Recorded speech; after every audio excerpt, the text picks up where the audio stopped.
E a gente fala de um negócio, eu brinco, pessoal, o que a gente fala hoje, daqui 3 meses já ficou obsoleto. Então, não... Mas você sabe que eu vou contar uma coisa interessante para você que eu acabei descobrindo pelo uso, né?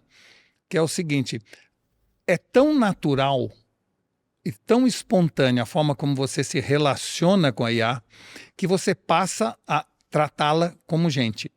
Ah, sim. Não A é? gente faz isso. Tem gente que agradece, diz bom dia, ou seja, não é? É bom, eu trato ela assim. Exato. Eu falo oi, por favor. Exato. Trata ela bem, porque vai o dia que voltar aí, a gente não sabe. Exato. Um dia, exatamente. Mas a minha experiência tem mostrado, e, novamente, como tudo, é experiência. Não necessariamente experiência é realidade, mas a minha experiência mostra que 2 coisas importantes. Primeiro, fidelidade digital. Eu notei que as ferramentas que eu uso de maneira fiel me conhecem hoje muito mais e são capazes de entregar muito mais rápido e muito melhor aquilo que eu quero do que outras ferramentas, às vezes até melhores, superiores, um pouco mais avançadas, mas que não me conhecem, o que mostra como o relacionamento e a capacidade não apenas de eu entendê-la, mas de ela me entender facilita o trabalho e torna mais produtivo. Isso é um lado. O outro lado é que você tem que tratar a IA, na minha opinião, de uma maneira muito contundente. Diferentemente do ser humano que tem emoção, a IA, ela é uma psicopata.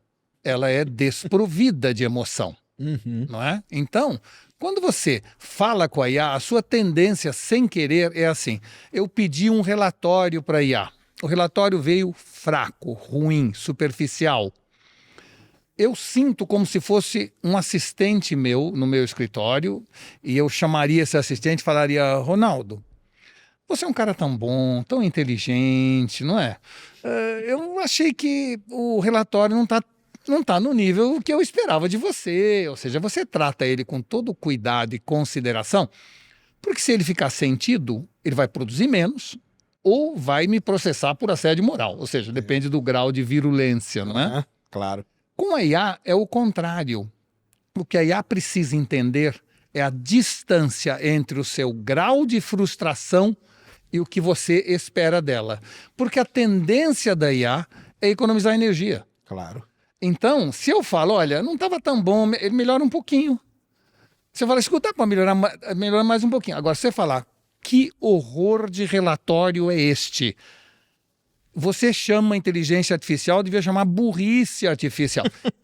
Ele não vai ficar triste porque ele é certo. desprovido de emoção. Vai dizer, você tem toda a razão, poderia dar mais de mim, como ele fala.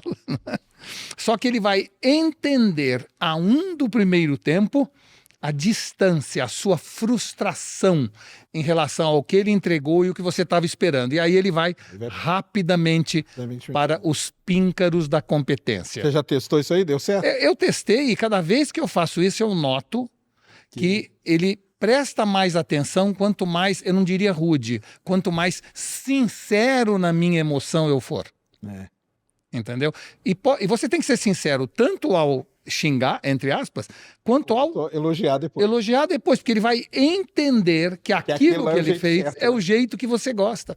Eu hoje faço prompts de 1 linha, porque ele já entendeu um monte de coisa de como eu penso, o que eu acho, o que eu quero.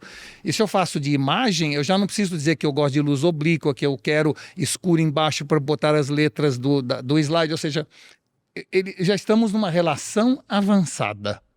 A tal da memória, né? É porque no comecinho dos modelos eles não tinham a memória. Isso, não, mas é que eu não entendo tecnicamente como você, Sérgio, mas eu acho que memória você pode transportar para outro. Já transportei a memória para o outro. Não é a mesma coisa. Entendi. Entendeu? Porque a memória é um dado. Né? Mas hoje, quando a IA me pergunta, você não está bem hoje? Isso não é memória. Ah, não, Você entendeu? Quando ele sente pela forma como eu estou agindo com ela, que eu não estou num bom dia, isso significa que é convivência. Não é? E como seres humanos, de certa maneira, são assim. Quer dizer, as pessoas que me conhecem, pelo meu olhar, já me conhecem. Já sabe que tá hoje, hoje não é bom falar com ele, não. Isso é que é mágico. É tão mágico que outro dia eu estava num navio, eu escrevi muitos livros no último ano, porque a IA me ajudou muito a fazer livros. Eu normalmente fazia 1, 2 por ano, eu fiz 16 livros no último ano. E eu estava num navio no fim do ano, e nesse navio, um navio pequeno, pouca gente, mas levaram um show de mágico para o navio. Eu fui assistir o show, fiquei ali na boate do navio, vendo o show de mágica, e não achei graça nenhuma.